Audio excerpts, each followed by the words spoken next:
నాగేశ్వర్ గారు నమస్కారం సార్. నమస్తే అండి. పవన్ కళ్యాణ్ మీద ఒక క్రిమినల్ కేసు నమోదైంది సార్. మార్చి 25న హాజరు కావాలి అని చెప్పి సెక్షన్ 499 అండ్ 500 కింద. సో ఎన్నికల ముందు జరుగుతున్న ఈ పరిణామంని ఏ రకంగా అర్థం చేసుకోవాలి అండ్ వైఎస్ఆర్ కాంగ్రెస్ పార్టీ వ్యూహం ఏమై ఉండవచ్చు? ఏముంటుంది క్రిమినల్ కేసులో వ్యూహాలు ఏముంటాయి, కొంతసేపు వేధిస్తారు, అంతకన్నా ఏముంటుంది దాని మీద. జగన్మోహన్ రెడ్డి మీద క్రిమినల్ కేసు లేవా? ఏమైనా ఇప్పటివరకు 16 నెలలు జైలు కూడా వెళ్ళొచ్చాడు, ఏమైంది? చంద్రబాబు నాయుడు మీద క్రిమినల్ కేసులు పెట్టాడు, ఏమైంది? ఆయన కూడా కొన్ని రోజులు జైల్లో ఉండొచ్చాడు. అందువల్ల దీంట్లో వ్యూహాలు తీవ్రమైనటువంటి పరిణామాలు ఉంటాయని నేను అనుకోను. చంద్రబాబు నాయుడు మీద కేసు కన్నా పెద్ద కేసు ఇది కాదు కదా ఇది. ఇప్పుడు వాలంటీర్ల పైన ఏదో వ్యాఖ్యలు చేసింది కేసు, అంతే కదా. వ్యాఖ్యల పైన కేసు ఏముంటుంది? చిన్న వ్యాఖ్యలు కాదు కదా సార్, హ్యూమన్ ట్రాఫికింగ్ అని చెప్పి. అదే చిన్న వ్యాఖ్యల మీద ఉంటే చిన్న వ్యాఖ్యలు చిన్న పెద్ద కాదు, ఏమవుతుంది దానివల్ల అనేది. ఇప్పుడు రాహుల్ గాంధీకి ఏమైంది? పరువు నష్టం కేసు దాకా పోతే అది క్రిమినల్ డిఫమేషన్ దాకా పోయింది అనుకోండి, అప్పుడు ఏమైనా ఎన్నికల కన్నా తాను చర్చ వస్తుంది. సాధారణ క్రిమినల్ కేసుల్లో సాధారణ శిక్ష 2 ఏళ్ల లోపు శిక్ష పడితే ఏమీ కాదు రాజకీయ నాయకులకి, అయ్యేదేమి వెళ్తున్నా బెయిల్ మీద వచ్చేస్తారు. అందువల్ల దీనిపైన రాజకీయ పరిణామాలు రావడానికి ఏమీ ఉండదు. పత్రికల్లో వార్తలకు ఉపయోగపడుతుంది ఆ వ్యాఖ్యలు చేయడం. అలా వంటి వ్యాఖ్యలు రాజకీయ నాయకులు రోజు అనేక మాట్లాడుకుంటూ ఉంటారు. అఫ్కోర్స్ అది ఆయన నాకు ఇంటెలిజెన్స్ సోర్సెస్ ఉన్నాయి అని కూడా వ్యాఖ్యానించాడు. ఆ సోర్సెస్ ఏంటి అని అడగచ్చు. అందువల్ల ఈ రాజకీయ నాయకుల పైన కేసులు 99% కేసులు కేవలం ప్రాసెస్ ఇది పనిష్మెంట్. 4 సార్లు కోర్టు చుట్టూ తిరగాలి, లాయర్లను పెట్టుకోవాలి. లాయర్లు కూడా వాళ్ళకే పెద్ద సమస్య కాదు, మన్నాటోళ్ళకి సమస్య. సో ఈ ప్రక్రియ మాత్రమే పనిష్మెంట్ తప్ప ఆచరణలో జరిగేది ఏమీ ఉండదు. Right sir. అంటే జగన్మోహన్ రెడ్డి మీద కేసు ఉంది, ఆల్రెడీ అరెస్ట్ అయ్యారు, 16 నెలలు జైలుకి వెళ్ళి వచ్చి బెయిల్ మీద ఉన్నారు. అలాగే చంద్రబాబు నాయుడు గారి మీద కూడా ఈ కేసు ఉంది. కాబట్టి పవన్ కళ్యాణ్ మీద కూడా బురద జల్లే ప్రయత్నంలో భాగంగా ఇది జరిగింది అనుకోవాలా రాజకీయ? అలాగే సార్, ఇప్పుడు క్రిమినల్ పవన్ కళ్యాణ్ మీద చాలా ఆరోపణలు ఉన్నాయి. పెళ్లిళ్ళ విషయం అవ్వచ్చు, లేకపోతే ప్యాకేజ్ తీసుకున్నారని ఈ తరహా ఆరోపణలు, రాజకీయ ఆరోపణలు. కానీ కేసు అంటే లీగల్ పెళ్లిళ్ళ విషయంలో లీగల్ పెళ్లిళ్ళే కదా సార్, నాకు అర్థంగా దానికి సంబంధం ఏంటి? ఆరోపణలు ఉన్నాయి. ఆరోపణలు ఏమంటారు సార్? పెళ్లి నిజమే కదా, ఆరోపణ ఎందుకవుతుంది సార్? పెళ్లి చేసుకుని నిజమే, అది లీగల్ మ్యారేజ్. అది సార్ అందులో ఆరోపణ లేదు, బురద లేదు. అనైతికమని కామెంట్ చేస్తూ ఉన్నారు సార్, అది లీగలే. బట్ పొలిటికల్ మీరు రెండింటి మిక్స్ చేస్తున్నారు. Political criticism is different from criminal. ఆరోపణలు ఉన్నాయి కానీ దాని మీద లేవు కదా అంటున్నా. అట్లా కాదు సార్, 4 పెళ్లిళ్ళు వేసిన క్రిమినల్ కేసు పెడతారా? లేదు సార్. మరి దానికి సంబంధం ఏంటి? అంటే అలాంటివి ఉన్నాయి కానీ కేసు లేదు కదా ఇప్పటి వరకు. ఏమో నేను అనేది ఇప్పుడు కేసు లేదు, కేసు పెట్టారు, ఏమవుతుంది అంటున్నాను. ఏం జావజీవ జైలు శిక్ష పడుతుందా? ఏమవుతుంది దానికి? 4 సార్లు ఒకటి కూర్చుంటూ తిరుగుతారు, అందుకని ఎక్కువ అవుతుంది. సో అది ఇప్పుడు ఇన్ని కేసులు దేశంలో రాజకీయ నాయకుల మీద కానీ ఈ కేసుతో ఏం జరుగుతుంది అంటున్నాను. Right sir. ఇక విజన్ 2050 తెలంగాణ అభివృద్ధికి మెగా మాస్టర్ ప్లాన్ చేయబోతూ ఉన్నాం. 2050 కల్లా తెలంగాణను దేశంలోనే ఫస్ట్ నిలబెడతాం అన్ని రాష్ట్రాల కంటే అని చెప్పి రేవంత్ రెడ్డి చెప్తూ ఉన్నారు. ఈ క్రమంలో గతంలో ఉమ్మడి తెలంగాణని ముఖ్యమంత్రులుగా పనిచేసిన చంద్రబాబు అవ్వచ్చు, వైఎస్ఆర్ అవ్వచ్చు, వాళ్ళ కృషిని, దాంతోపాటు తెలంగాణ ఏర్పడ్డ తర్వాత ఈ 10 ఏళ్ల కాలంలో తెలంగాణ అభివృద్ధికి ఎస్పెషల్లీ హైదరాబాద్ అభివృద్ధికి కేసీఆర్ చేసిన కృషిని కూడా రేవంత్ రెడ్డి పొగుడుతూ ఉన్నారు సార్. దీనిలో ఉన్న వ్యూహం ఏంటి? ఏమని పొగిడారు అంటే మనము అది కరెక్ట్గా నేను బయట చూడలేదు. మరి సార్ ఉందా బయట? ఉందా మీ దగ్గర? బయట ట్రై చేస్తాను సార్. బయట ఇప్పటికిప్పుడు అంటే కుదరకపోవచ్చు. అంటే ఏమన్నాడో తెలియకుండా, అంటే ఏమని పొగిడాడు అనేది పాయింట్ అండి. నేను అనేది ఏంటంటే ప్రతి రాష్ట్రం, ప్రతి ప్రభుత్వ హయాంలో ఎంతో కొంత అభివృద్ధి అయితే జరుగుతుంది. అభివృద్ధి జరగకుండా ఉండదు కదా. గత పాలకుల పకడ్బందీ ప్రణాళికలతో హైదరాబాద్ అభివృద్ధి అని చేస్తున్నాం.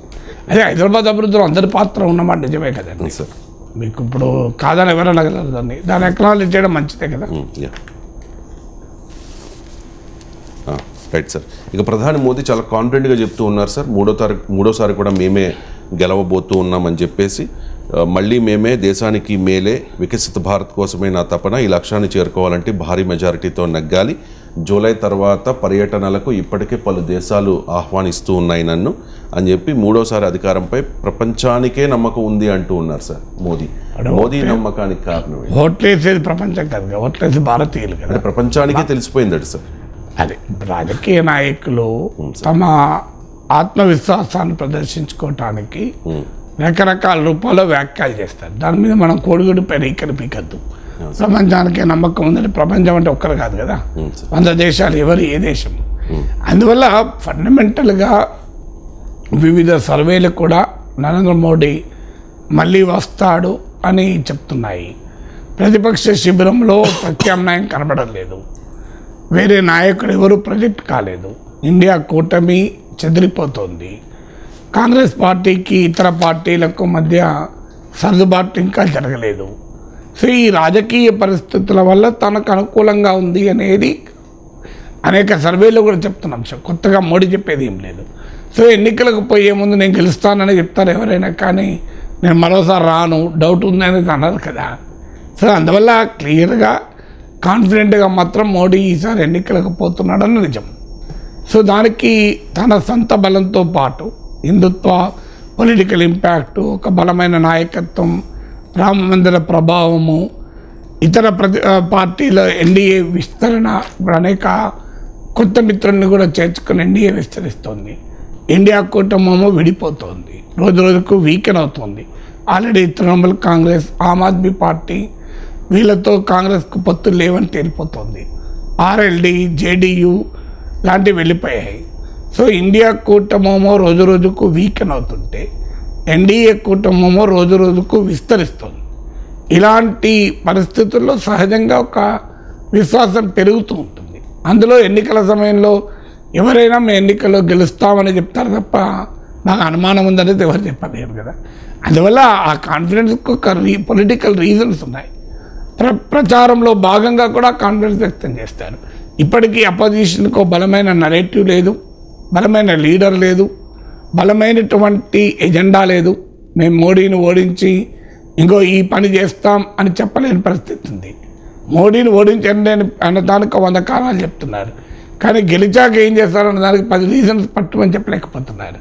సో అలా ఏకాభిప్రాయం లేని, విడిపోయి విభజిత ప్రతిపక్షం ఒకవైపు, బలపడుతున్న ఎన్డీఏ మరోవైపు ఉన్నప్పుడు సహజంగా ఆ నాయకుడికి విశ్వాసం ఉండడంలో ఆశ్చర్యం లేదు కదా. Right sir. అత్యుత్తమ ప్రధానిగా మోదీ, అత్యంత ప్రజాదరణ కలిగిన సీఎంగా Naveen Patnaik sir. India today ఒక సర్వే చేసింది సార్. దేశంలోనే అత్యుత్తమ ప్రధానిగా నరేంద్ర మోదీ నిలిచారు. 44% ప్రజాదరణతో అగ్రస్థానం సాధించారు సార్. వాజ్పేయి, ఇందిరాగాంధీ, ఆ తర్వాత మన్మోహన్ సింగ్, ఆ నెక్స్ట్ ప్లేసెస్లో ఉన్నారు. వీళ్ళందరికీ సాధ్యం కాదు, మోదీకే ఎలా సాధ్యమైంది సార్? ఇందిరాగాంధీ ఇప్పుడు ప్రధానమంత్రి లేనప్పుడు ఎట్లా సర్వే చేస్తారు సార్? అప్పుడున్న ఓటర్లు వేరు, అప్పుడున్న జనరేషనే వేరు. అంటే ఇండియా టుడే సర్వేకి అర్థం లేదు కదా. ఇప్పుడు దేశంలో అత్యున్నత ప్రధానిని కంపారిజన్ మోడీకి నెహ్రూకి ఎలా చేయగలరు? అప్పుడున్న ప్రజలు ఇప్పుడు లేరు. ఇప్పుడున్న ప్రజలు ఆ రోజు జరిగింది చూడలేదు. సో అత్యున్నత ప్రధాని ఒక్కరే ఉంటారు కదా. అలా అత్యున్నత ప్రధాని ఏంటి నాకు అర్థం కాని అంశం. సో మిగతా ప్రధానమంత్రులతో పోల్చలేం కదా. ఎందుకంటే 10 ఏళ్ల కిందటి 20 ఏళ్ల కిందటి ఇందిరాగాంధీ ఎప్పుడు చనిపోయారు? 40 ఏళ్ళకే చనిపోయారు. నేనే 20 ఏళ్ళ పిల్లవాడిని. సో ఇప్పుడున్న ప్రజలకు ఇందిరాగాంధీ ఏం చేసిందో కూడా తెలియదు కదా. అలాంటప్పుడు ఆ కంపారిజన్లో, ఆ సర్వేలోనే అర్థం లేదు. సో ప్రధానమంత్రిగా నరేంద్ర మోడీ మోస్ట్ పాపులర్ అనడంలో అనుమానం లేదు, దాంట్లో ఎవరు కాదని అనలేరు. సో అప్పుడు ఆ రోజుల్లో సర్వేలు, రేటింగ్లు ఇవి కూడా లేవు. 40 ఏళ్ళ క్రితం ఇందిరాగాంధీ టైంలో ఎవరు సర్వేలు చేశారు, ఎవరు రేటింగ్ ఇచ్చారు చెప్పండి నాకు. అప్పుడు ఇలాంటి ధోరణి, public opinion research, pre poll సర్వేలు, ఎగ్జిట్ పోల్స్, పోస్ట్ పోల్ సర్వేలు అనే కాన్సెప్టే ఆ రోజుల్లో లేదు. సో అందువల్ల అప్పటి ప్రధానమంత్రిని ఇప్పటి ప్రధానమంత్రితో పోల్చడంలోనే ఫండమెంటల్ ఫ్లా. ఎందుకంటే యూ కెనాట్ కంపేర్. ఇప్పుడు ఎప్పుడో 20 ఏళ్ళ కింద, 30 ఏళ్ళ కింద అప్పటి ప్రజలు ఉన్నారా?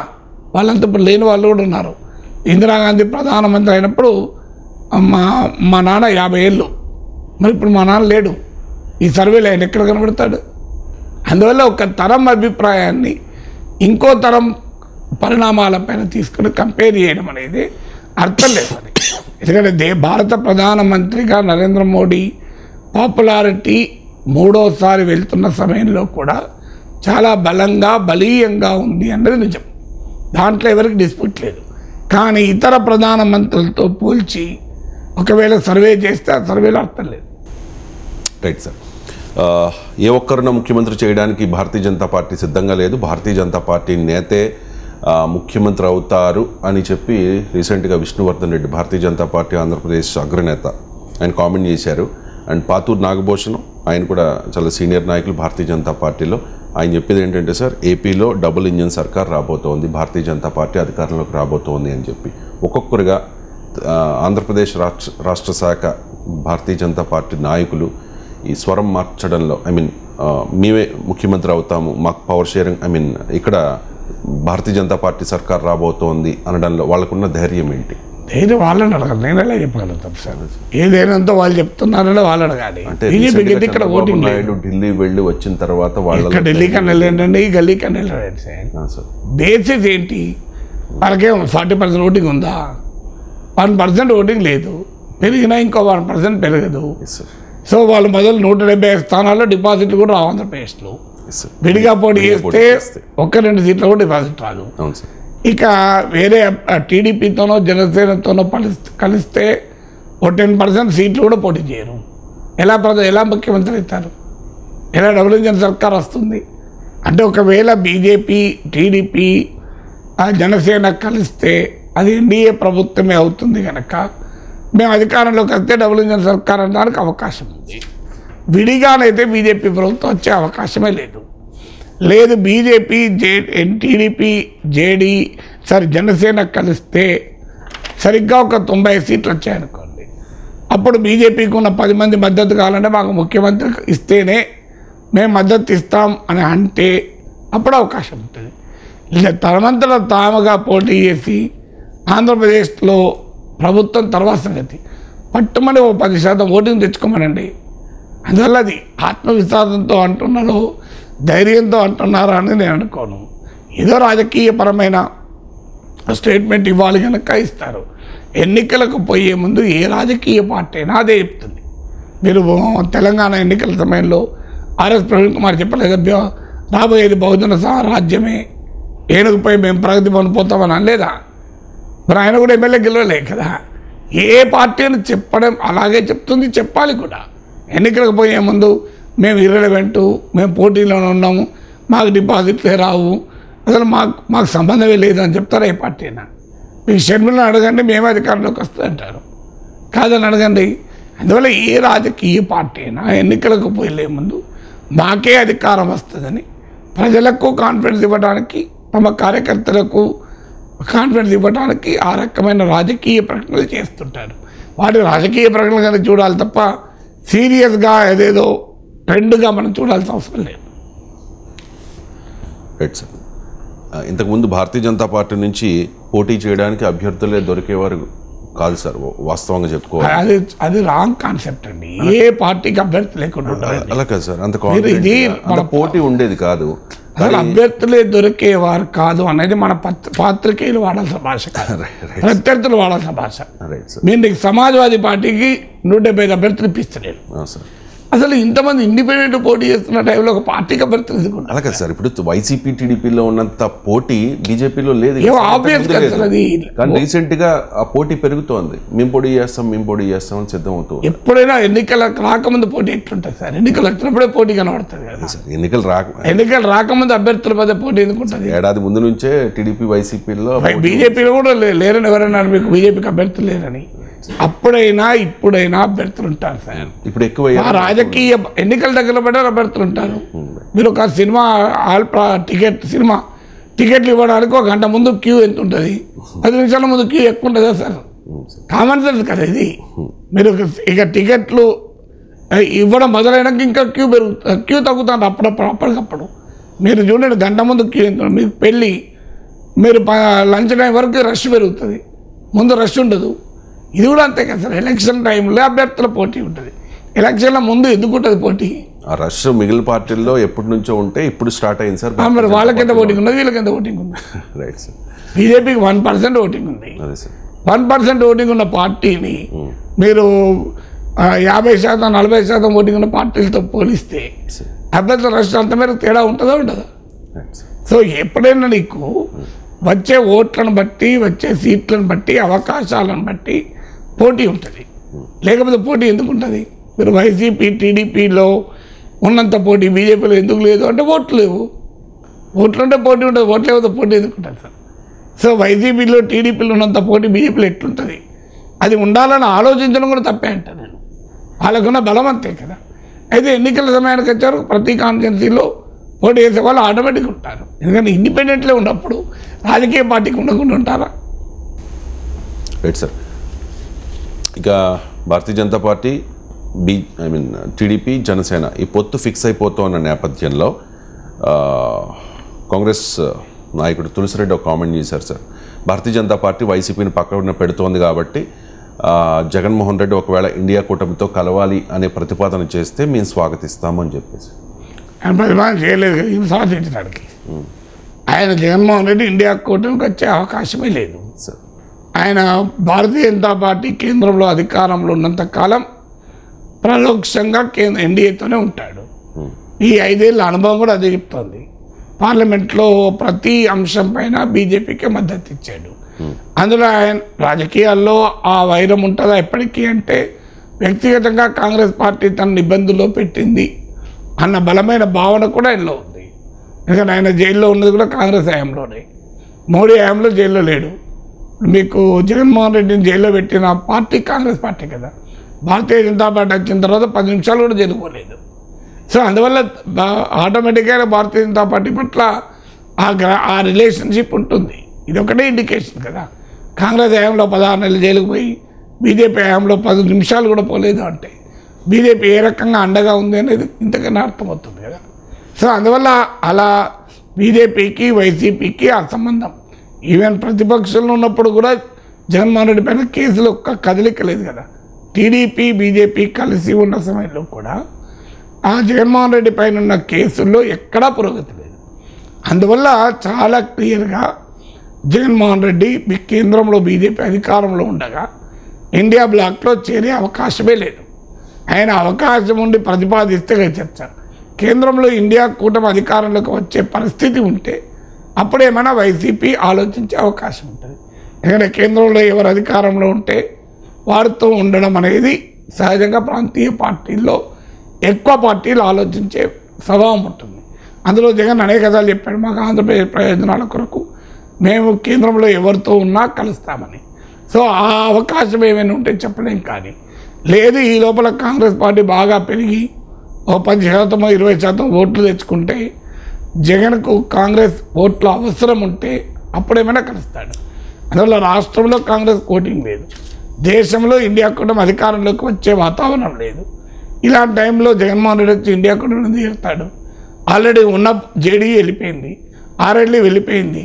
ఉన్న వాళ్ళే వెళ్ళిపోతుంటే రాష్ట్రంలో బలంగా ఉన్నటువంటి జగన్మోహన్ రెడ్డి వెళ్ళి బలహీనంగా ఉన్న కాంగ్రెస్ నాయకత్వంలో ఉన్న కూటమిలో చేరుతాడా? అసలు అది సాధ్యమయ్యే పనేనా? Right sir. 1999లో వాజ్పేయి నాయకత్వంలో, అలాగే 2014లో మోదీ నాయకత్వంలో ఉన్న భారతీయ జనతా పార్టీతో పొత్తు పెట్టుకున్నారు చంద్రబాబు నాయుడు. ఆ తర్వాత పొత్తు నుంచి పొత్తు విరమించుకున్న తర్వాత బయటకు వచ్చిన తర్వాత ధర్మ పోరాట దీక్షలు కూడా చేశారు. భారతీయ జనతా పార్టీ మీద చాలా అగ్రెసివ్గా కామెంట్స్ చేశారు సార్. మోదీని కూడా కామెంట్ చేశారు. అంటే జగన్ చంద్రబాబు వీళ్ళిద్దరిని ఒకసారి భారతీయ జనతా పార్టీని ఎవరు విమర్శించారని చూసుకుంటే చంద్రబాబు నాయుడే పీక్స్లో ఉంటారు ఖచ్చితంగా. జగన్మోహన్ రెడ్డి పెద్దగా ఎప్పుడు విమర్శించలే. కానీ చంద్రబాబు నాయుడుతో మళ్ళీ పొత్తు పెట్టుకోవడానికి భారతీయ జనతా పార్టీ ఊళ్ళురుతోంది. కానీ మరి వైసీపీకి ఆ ప్రపోజల్ కూడా చేయలేదు. దీన్ని ఏ రకంగా అర్థం చేసుకోవాలి? అంటే విమర్శలు అనేది ఆధారంగా రాజకీయాలు ఉండవు సార్. రాజకీయాలు ఉండగా బలాబలాల ఆధారంగా ఉంటాయి. సో ఎవరి ప్రయోజనాలు, వైసీపీ ఏ పార్టీతో పొత్తు పెట్టుకోవాలని సిద్ధంగానే లేనప్పుడు ఆ చర్చ ఎక్కర్లేదు. వైసీపీ ఇంతవరకు ఆంధ్రప్రదేశ్ రాజకీయాల్లో ఏ పార్టీతో పొత్తు పెట్టుకోలేదు. అందువల్ల ఇక బీజేపీతో పొత్తు అన్న ప్రతిపాదన రాదు కదా.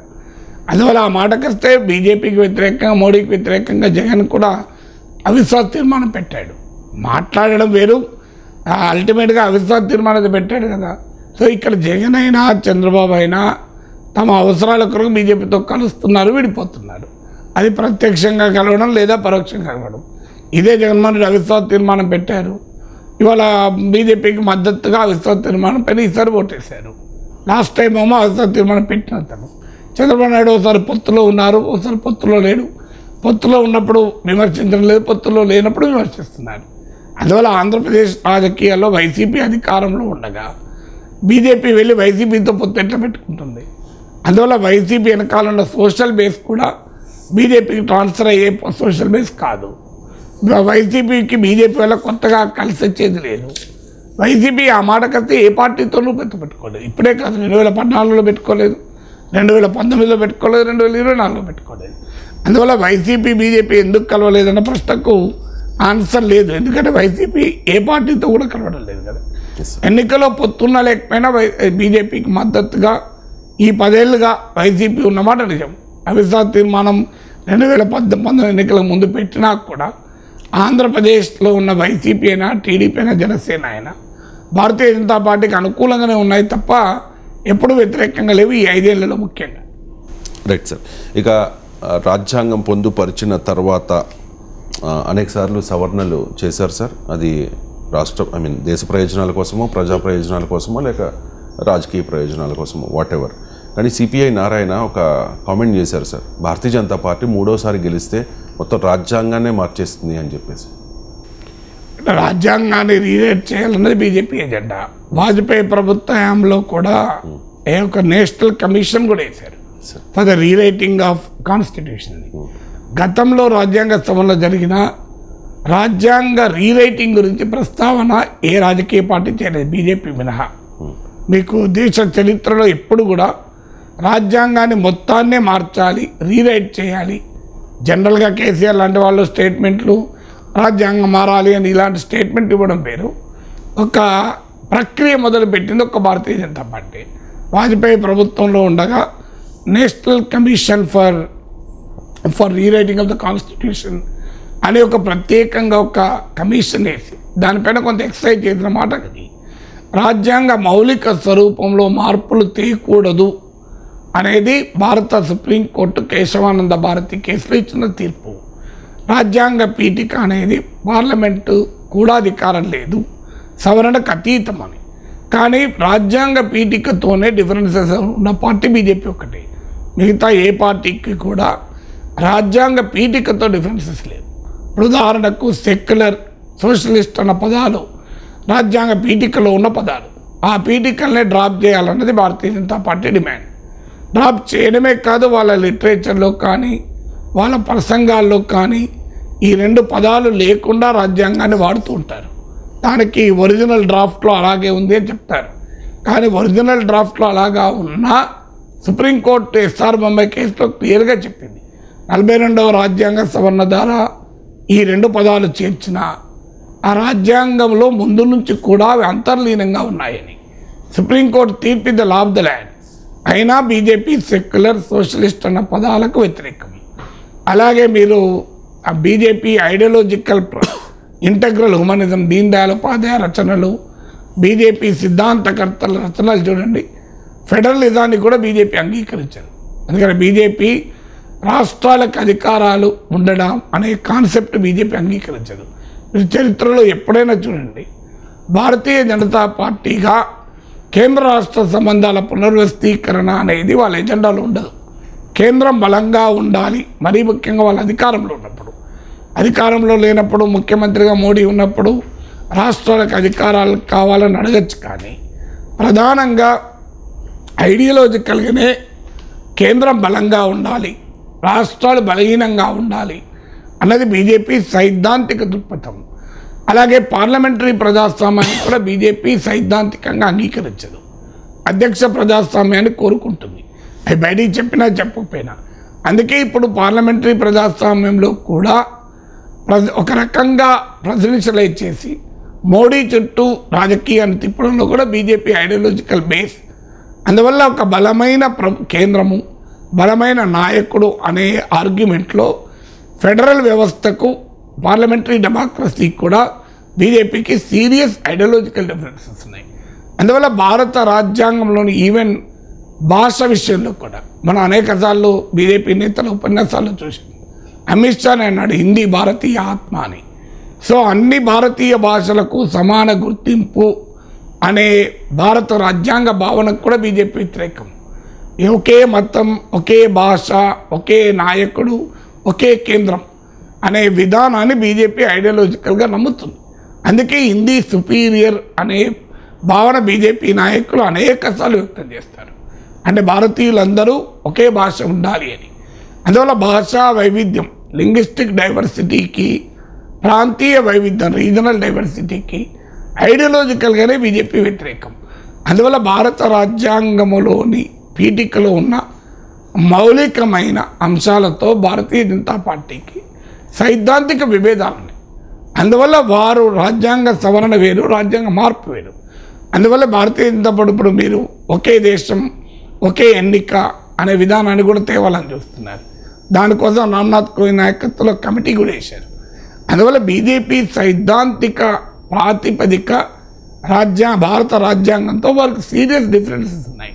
ఇది మీకు రాజ్యాంగం వచ్చిన మొదట్లో మీరు సంఘ్ పరివార్ బీజేపీ నేతల ఉపన్యాసాలు చూడండి, చాలా క్లియర్గా రాజ్యాంగ మౌలిక స్వరూపం పైన, రాజ్యాంగ మౌలిక అంశాలపైన భిన్నాభిప్రాయాలు ఉన్నాయి.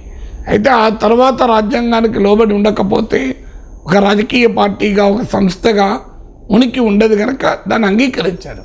కానీ ఫండమెంటల్ ఐడియాలజికల్ డిఫరెన్సెస్ ఇండియన్ కాన్స్టిట్యూషన్తో ఉన్న ఏకైక పార్టీ బీజేపీ.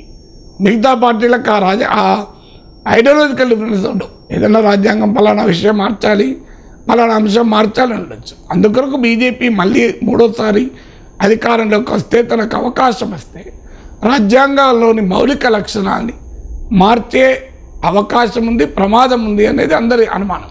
ఎందుకంటే వారికి ఉన్న సైద్ధాంతిక ప్రాతిపదిక వల్ల.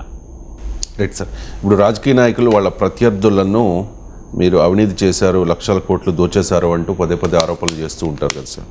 2014 ఎన్నికలకు ముందు చంద్రబాబు నాయుడు అండ్ లోకేష్ ఆ టీం అంతా కూడా జగన్మోహన్ రెడ్డి అవినీతి మీద క్వశ్చన్ చేశారు. ఆ తర్వాత జగన్మోహన్ రెడ్డి అధికారంలోకి వచ్చిన తర్వాత అప్పుడు చంద్రబాబు నాయుడు ఇసుక, మట్టి, మద్యం, అలాగే అమరావతి నిర్మాణంలో 1000 కోట్లు దోచేశారు, 5 లక్షల కోట్లు మొత్తం దోచేశారు అంటూ వాళ్ళు ఛార్జ్షీట్ కూడా ఏదో దాఖలు చేసినట్టు, ఛార్జ్షీట్లు రిలీజ్ చేయడం, పుస్తకాలు ప్రచురించడం ఇవన్నీ చూస్తూ ఉన్నాం కదా. జగన్ అక్రమాస్తులు జప్తు చేస్తాం, తిన్నదంతా కక్కిస్తాం, ఇది రీసెంట్గా లోకేష్ చేసిన కామెంట్. ఎందుకు అధికారంలోకి వచ్చే ముందు వాళ్ళు ఇటువంటి ఆరోపణలు చేస్తూ ఉంటారు, ఇటువంటి ఇలా చేస్తామని హామీ ఇస్తారు, కానీ అధికారంలోకి వచ్చిన తర్వాత అవేం పట్టించుకోరు? ఏ విధంగా చూడాలి? అంటే ఇప్పుడు కక్కిస్తామంటే కక్కించడానికి దానికి ఒక లీగల్ ప్రక్రియ ఉంటుంది కదా సార్. మనం ఇష్టమైనటువంటి ఇదే మాట 2014 ఎన్నికలప్పుడు చెప్పారు. 2019 దాకా అధికారంలో ఉన్నారు. ఎన్ని రూపాయలు కక్కించారు? వైఎస్ఆర్ కాంగ్రెస్ పార్టీ నుంచి ఒక 100 రూపాయలు, లేదా జగన్మోహన్ రెడ్డి తిన్నది ఒక 1000 రూపాయలు కక్కించారా? సో ఇవి రాజకీయంగా ఇలా మాట్లాడుకోవడంలో ఉపయోగమే ఉంటుంది. నిజంగానే 1,00,000 కోట్లు తిని దాన్ని కక్కించి ఒక 4 ప్రాజెక్టులు, పోలవరం ప్రాజెక్ట్ పూర్తి చేయొచ్చు కదా. జగన్మోహన్ రెడ్డి తిన్న డబ్బులతో, తిన్నారని చెప్తున్న డబ్బులతో ఓ పోలవరం ప్రాజెక్ట్ పూర్తి చేయొచ్చు. అందువల్ల పొలిటికల్ స్టేట్మెంట్ల కన్నా ట్రాక్ రికార్డ్ ఏంటి? 2014-19 మధ్య కాలంలో టీడీపీ అధికారంలో ఉంది. జగన్మోహన్ రెడ్డి పైన కేసులన్నీ 2014 ముందు, 2019 తర్వాత ఇచ్చిన కేసులు కావాలి. సో అంటే తెలుగుదేశం అధికారాలకి రాకముందు ఉన్న కేసులు. రాష్ట్రంలో, కేంద్రంలో బీజేపీ, టీడీపీ కలిసి డబుల్ ఇంజన్ సర్కార్ ఉంది. మరి జగన్మోహన్ రెడ్డి తిన్న డబ్బుల్ని కానీ, ఆయన ఆస్తుల్ని కానీ ఎన్ని రూపాయలు జప్తాయి ప్రజలకు వచ్చాయి? ఏదో ఈడీ హోల్డ్ చేయడము, సిబిఐ హోల్డ్ చేయడం ఒక వేరే అంశం. ఫండమెంటల్గా ఎన్ని వేల కోట్లు తిన్నారని రుజువైంది. ఎన్ని వేల కోట్లు జనానికి, ప్రభుత్వ ఖజానాకు వచ్చాయో చెప్పండి. రాజశేఖర రెడ్డి కాలంలో జలయజ్ఞం జరిగింది, 1000 కోట్లు అయ్యాయి. వోక్స్ వ్యాగన్ అని అనేక మంది పైన ఆరోపణలు వచ్చాయి. టీడీపీ అధికారంలోకి వచ్చింది, ఏం చేసింది? అందువల్ల ఈ రాజకీయంగా విమర్శలు తప్ప ప్రయోజనం ఏమీ అవినీతి విషయంలో ఏ పార్టీకి నిబద్ధత ఉండదు. ఇప్పుడు 2G స్పెక్ట్రమ్ గురించి మోడీ అంత చెప్పి అధికారంలోకి వచ్చాడు. ఆయన అధికారంలోకి వచ్చి 10 ఏళ్ళు అయిపోయింది. 2Gలో ఎవరి కేసు జైల్లో పడ్డారు? నిన్న కాకుండా ఆదర్శ్ సొసైటీ కుంభకోణం, అది 2010లో పెట్టిన 11లో పెట్టిన కేసు. మా కాంగ్రెస్ పార్టీ అధికారంలో ఉండకు ఆ నాయకుని పైన వచ్చిన కేసు. బీజేపీ అధికారంలోకి వచ్చినాక ఆ కేసులో ఒక్క ఇంచు పురోగతి లేదు. ఇప్పుడు అశోక్ చౌహాన్ ఈ మధ్య బీజేపీ లేరు, రాజ్యసభ సభ్యుడయ్యాడు. అందువల్ల కాంగ్రెస్ యూపీఏ 2 హయాంలో కామన్వెల్త్ కుంభకోణం, బొగ్గు కుంభకోణం, స్పెక్ట్రమ్ కుంభకోణం, ఇన్ని అనేక కుంభకోణాల పేర్లు చెప్పారు, ఇప్పటికీ చెప్తున్నారు. నిన్న కాక మొన్న ఆర్థిక మంత్రి పార్లమెంట్కి ఇచ్చిన వైట్ పేపర్ ఆన్ 10 years యూపీఏలో కూడా చెప్పారు పర్వేసివ్ కరప్షన్ అని. ఒక్కరి మీద జైలు పంపింది లేదు, ఒక్కరి ఆస్తులు జప్తు చేసింది లేదు. అందులో కొంతమంది బీజేపీలోనే చేరిపోతున్నారు. అందువల్ల రాజకీయ పార్టీలు అవినీతి గురించి చేసే మాటలకు అర్థమే లేదు. అది కేవలం ప్రజల కన్జంప్షన్ కొరకు ఎన్నికల సమయంలో చేసే ఉపన్యాసాలు తప్ప దాంతో నిజంగా జగన్మోహన్ రెడ్డి ఆస్తులు జప్తు చేసేది లేదు, ఆ ఆస్తులు తీసుకొచ్చి ఆంధ్రప్రదేశ్ అభివృద్ధికి వాడేది లేదు. ఆ మడకైతే చంద్రబాబు నాయుడు బోలెడు అవినీతి చేసిండు అని రాజశేఖర రెడ్డి ఆరోపించాడు. రాజశేఖర రెడ్డి ముఖ్యమంత్రిగా ఉన్న రోజుల్లో చంద్రబాబు నాయుడు ఏమైనా చేశారా? ఏం చేయలేదు సార్. సో చంద్రబాబు నాయుడును ఇప్పుడు జగన్మోహన్ రెడ్డి 5 ఏళ్ళు ముఖ్యమంత్రి ఉన్నారు, చంద్రబాబు నాయుడు ఏం చేశాడు? ఏం చేయలేదు సార్. సో ఇలా ఇప్పుడు కేసీఆర్ 1,00,000 కోట్లు తిన్నాడు అని వీళ్ళు అంటున్నారు. ఇప్పుడు కాంగ్రెస్ ప్రభుత్వం రేపు ఉంటాయి 5 ఏళ్ళు, మీరు కేసీఆర్ నుంచి 10 రూపాయలు వసూలు చేస్తారో చూడండి. ఇవన్నీ పొలిటికల్ అటాక్, పొలిటికల్ క్రిటిసిజం తప్ప ఉపయోగం లేదు sir. Right sir, thank you so much sir.